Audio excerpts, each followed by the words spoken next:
প্রত্যেককে নমস্কার। তাহলে পুরোপুরি বিষয়টা ক্লিয়ার হয়ে গেল। এসএলএসটি 7% ওবিসিদের সংরক্ষণ ধরেই এগোচ্ছে। ওবিসিরা 7%, ফলে 10% কমে গেল। এই 10%-এর জন্য অনেক নতুন প্রার্থী যারা আগেবার ভেরিফিকেশন ইন্টারভিউ চান্স পায়নি, সুযোগ পায়নি, এবার তারা চান্স পাবে। নতুনদের মুখে হাসি ফুটলো। ওবিসিরা যারা 10% যাদের কমে গেল, ওরা কাঁদছে, ওটা তো বড় ফ্যাক্টর নয়, ওরা কাঁদছে কারণ সরকার এমন ভাবে চটপট একটা 17 থেকে 7 করে দিল, ফলে 10% মানুষ কাঁদছে। ওটা সরকারের কাছে বড় বিষয় নয়। এর ফলে নতুন অনেক ফ্রেশার্স ওরা এবারে হাসবে, এইটা হয়তো অনেকের কাছে একটা মূল বিষয়। যাই হোক, ঠিক আছে, এটা আমাদের জীবনের নিয়ম, কেউ হাসে কেউ কাঁদে, কিন্তু খুব খারাপ লাগছে অবশ্যদের জন্য।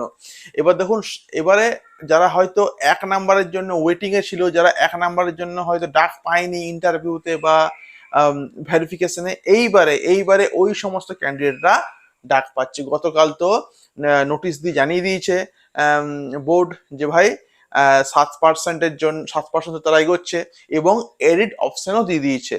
যারা এখনো পর্যন্ত করেননি এডিট, অবশ্যই করে নেবেন। এরপরে অনেকে বলছে স্যার নতুন নাকি প্যানেল তৈরি হবে। আমি এসব অত কিছু বলতে পারবো না, জানিও না। এটা পুরোপুরি সরকারের উপর ডিপেন্ড করছে কি করবে না করবে, যেটুকু আমরা দেখে বুঝতে পারছি।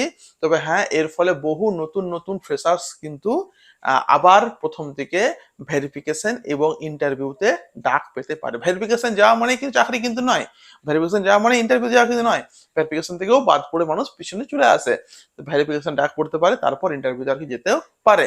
এবং হয়তো এটাই হয়তো ওদের ভাগ্যে লিখা যে একটা মিরাক্কেল ঘটবে, 17 থেকে 7 হবে, 7 হওয়ার পরে আমাদের ডাক পড়বে, আবার আমরা ভেরিফিকেশন করে আমরা ইন্টারভিউতে চান্স হবো এবং চাকরিটাও মেরে দিব।